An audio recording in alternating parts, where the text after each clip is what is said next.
sait très bien comment Bernard Arnault a constitué sa fortune des années 80 en récupérant Boussac pour un franc symbolique de la part de l'État. Boussac est un grand groupe d'industrie textile qui avait notamment Dior, les parfums, Cardin, etc., contre l'engagement de ne pas licencier des personnels ni de diviser le groupe.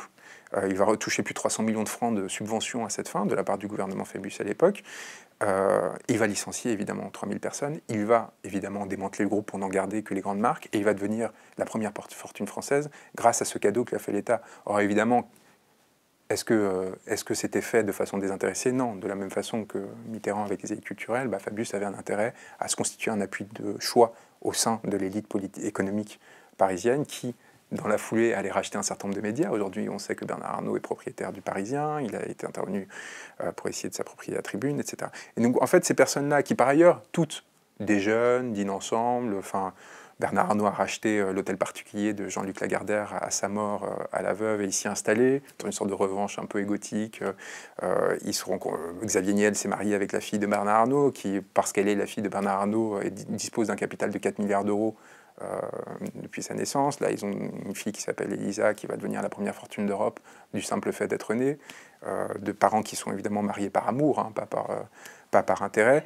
Vous voyez bien en fait comment ce système qui va faire qu'une petite dizaine de personnes qui sont parmi les personnes les plus riches du pays et qui contrôlent le monde diplomatique, l'a montré à plusieurs reprises en détail, 90% de la presse écrite du pays, mais aussi un nombre de radios, de télévision, etc., dont les fortunes dépendent de la commande d'État ou de la régulation de l'État, de façon plus ou moins directe, évidemment, n'achètent pas des médias par hasard. Évidemment, n'achètent pas des médias pour se faire plaisir ou pour sauver la démocratie. Ces personnes n'ont rien à faire du système démocratique. Si la France était démocratique, ces personnes-là ne seraient plus pas dans les positions de pouvoir qu'ils ont aujourd'hui. Si la France ne fonctionnait pas comme une oligarchie, Bernard Arnault n'aurait pas le pouvoir qu'il a aujourd'hui, n'aurait pas 80 milliards d'euros de capital.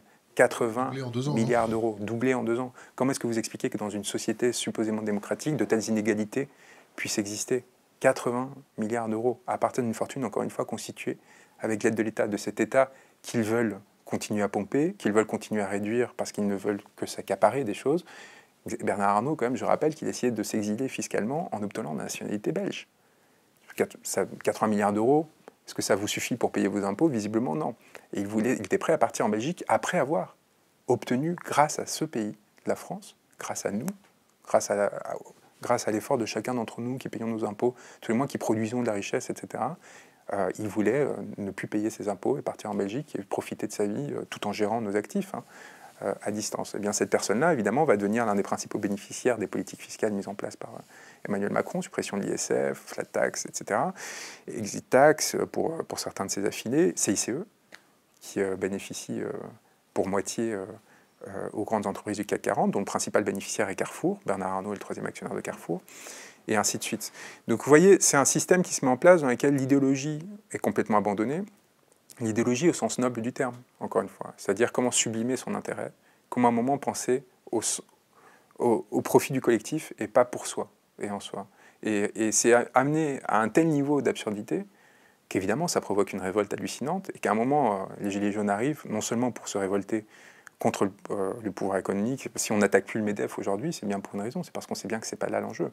L'enjeu est dans le contrôle de l'espace médiatique, dans le contrôle de l'espace politique par ces personnes-là, par les oligarques, bien au-dessus en fait du MEDEF et des autres dispositifs de réseau qui existent dans tous les pays, qui sont finalement assez secondaires à cette fin. Et donc voilà, moi face à ça, en fait, face à cette prise démocratique, parce qu'un vote, une démocratie, enfin, si vous votez à l'aveugle, en quoi est-ce que vous êtes une démocratie?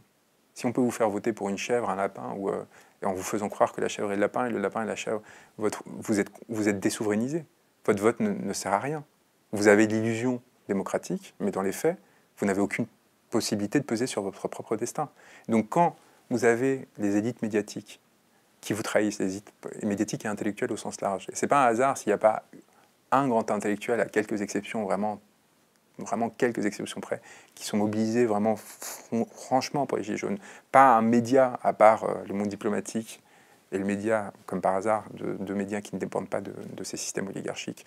Qu'il n'y a pas un journaliste, un éditorialiste important de ceux qui accaparent l'antenne, qui est pris pied pour ce mouvement. et qu'on ait au contraire eu tous ces dispositifs de délégitimation, les accusant d'antisémitisme, etc., c'est pas un hasard. C'est une volonté de contrôle, de reprise de contrôle social face à des individus qui ne demandent qu'une chose, un approfondissement démocratique. L'écart de perception avec le réel est tellement ahurissant qu'il confirme en fait la révolte des Gilets jaunes, le pourquoi de la révolte des Gilets jaunes. Ces Gilets jaunes se révoltent parce qu'on les a trahis, parce qu'ils étaient ceux qui croyaient le plus en le système, ceux qui étaient les fondements de la démocratie représentative. C'est eux qui ont accepté de déléguer leur capacité à parler, leur capacité à prendre des décisions, en faisant confiance à ces élites intermédiaires, députés, journalistes, etc., en leur disant « Vous, on vous donne la possibilité de faire des études, on vous donne la possibilité d'investir la matière intellectuelle de façon à ce que vous défendiez au mieux nos intérêts. On vous fait cette confiance-là. » Or, ces personnes ont trahi de façon si violente qu'à un moment, la base a dû se rebeller et dire « Mais c'est fini, on vous renverse. »